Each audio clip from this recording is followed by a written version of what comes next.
Adamu, Adamu, uko wapi? Mungu akauliza Adamu. Naye Adamu akamwambia ya kwamba mimi niko uchi. Swali ambaye Mungu anauliza ni kwamba nani amekwambia ya kwamba wewe uko na dhambi? Je, unajua ya kwamba dhambi ni kwa sababu bado unaona?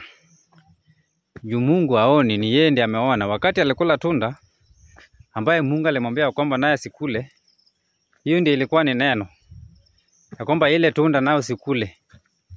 Lakini wakati Adamu aliacha hiyo neno na akakula tunda, naye macho yake ilifunguka. Kwanza kabisa, hata kabla hajakula tunda, neno inatuambia ya kwamba macho yake ilifunguka na kaona ya kwamba tunda ni nzuri kwa kukula na hata kwa kutazama kwa macho. Naye wakati alikuwa ashakula tunda, akajiona ako uchi, akajificha. Naye Mungu akakuja akamuuliza, Adamu, nani alikwambia kwamba wewe uko uchi? Swali ni Mungu anauliza, nani amekwambia wewe ya kwamba uko na dhambi? Wakati alikuwa ashatoa mwili wa Yesu Kristo, Yesu Kristo akakuja na akakufa kwa ajili ya dhambi zetu. Na bado mtu anajiuliza ya kwamba ako na dhambi. Adamu, nani amekwambia kwamba wewe uko uchi? Mtu ambaye ananiangalia saa hii, nani amekwambia kwamba wewe uko na dhambi?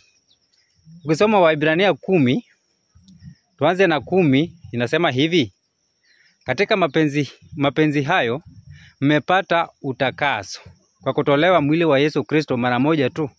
Si ati mnajitakaza. Imesema kwamba mmepata utakaso. Utakaso umepatikana katika mwili wa Yesu Kristo kwa kutolewa kwake na kukuja na kukufa kwa ajili ya dhambi zetu. Katika mapenzi hayo basi mmepata utakaso. Mmepata utakaso kwa kutolewa mwili wa Yesu Kristo mara moja tu.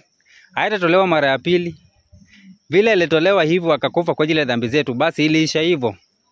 Sasa Mungu anakuuliza ya kwamba wewe, nani amekwambia ya kwamba wewe uko na dhambi? Kumaanisha haujaamini kazi ya Yesu Kristo.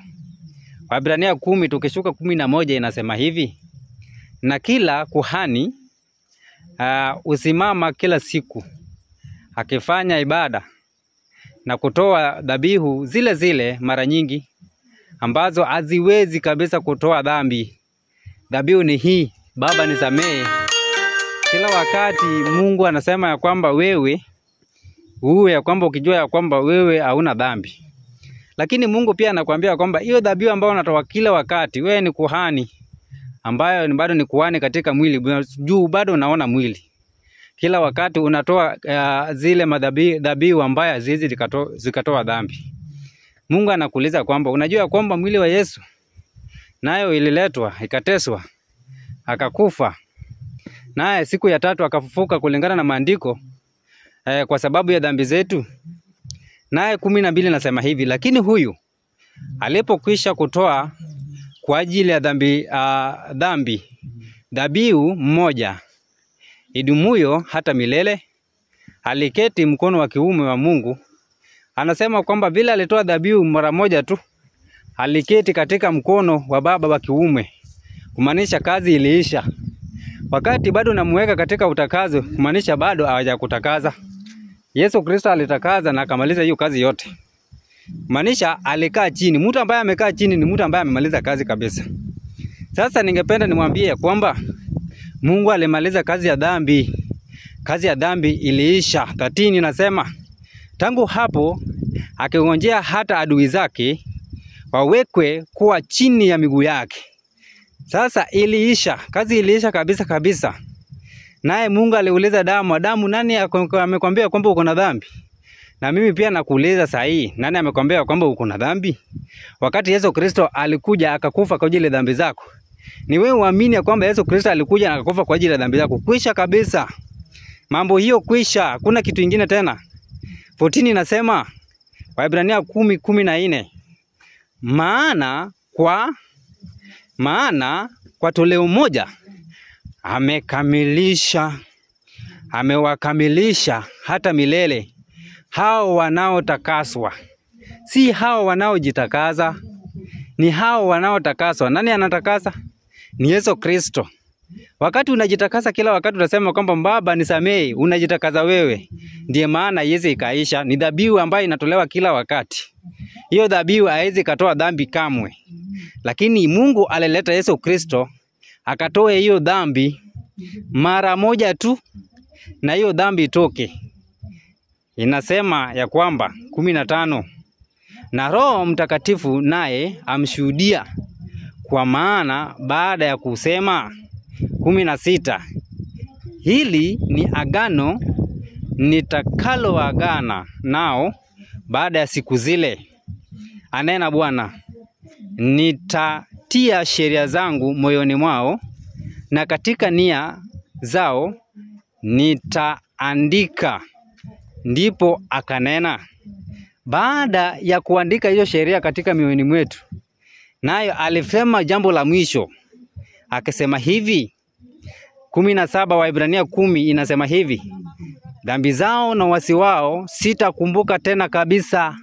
Anasema kwamba dhambi zetu na uasi wetu naye hata kumbuka tena kabisa. Nani amekwambia kwamba uko na dhambi? Wewe ambaye unakumbuka Mungu ya kwamba unakumbusha Mungu ya kwamba uko na dhambi. Hiyo dhambi ambayo unakumbusha Mungu nayo umetoa wapi? Hiyo ndio swali. Kila mtu alitakazwa ni kukuja na idea ama kuwekwa kwa akili yako ya kwamba wewe ni msafi. Ukisha kuwa na neno ya Mungu ambaye Paulo alitangaza katika Wakorintho wa kwanza 15. Wakorintho wa kwanza 15 kuanzia 1 mpaka 4. Ya kwamba ile habari ambayo nilipokea naye nawaletea ya kwamba Yesu Kristo alikuja, akafa, akazikwa kulingana na maandiko.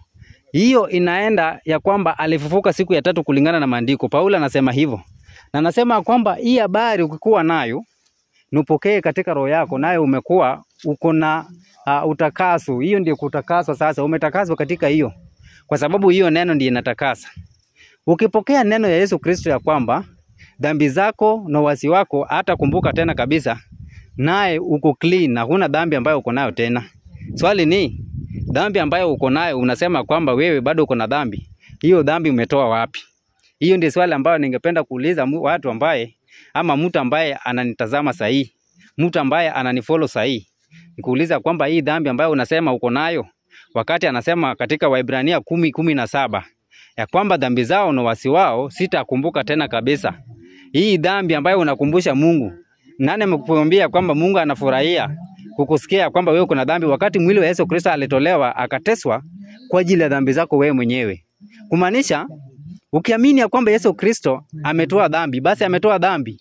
Hakuna dhambi ambayo uko nayo. Kitu ambaye inakutesa ni kujua kati ya dhambi na uasi. Kwa sababu anasema dhambi zao na uasi wao sitakumbuka tena kabisa. Lakini pia ningependa kuwakumbusha ya kwamba katika kitabu cha Wakorintho wa kwanza 1:18 inasema kwamba kazi ya msalaba naye ni ujinga kwa nao wanapotea, lakini wale wanaookolewa ni jambo la maana sana. Kazi ya msalaba ni nini? Kazi ya msalaba ni ile kazi ambayo Yesu Kristo alimaliza msalabani. Akasema ya kwamba basi yote yamekwisha. Hapo kila kitu ilikwisha. Hakuna kitu kingine ambayo imebaki. Ningependa kusema ya kwamba ukiamini kazi ya Yesu Kristo ambayo alifanya msalabani, kila kitu imeisha. Hakuna kitu kingine ambayo imebaki.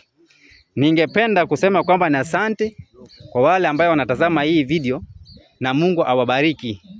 Asanteni na uwe na jioni njema. Amen. Mungu awabariki.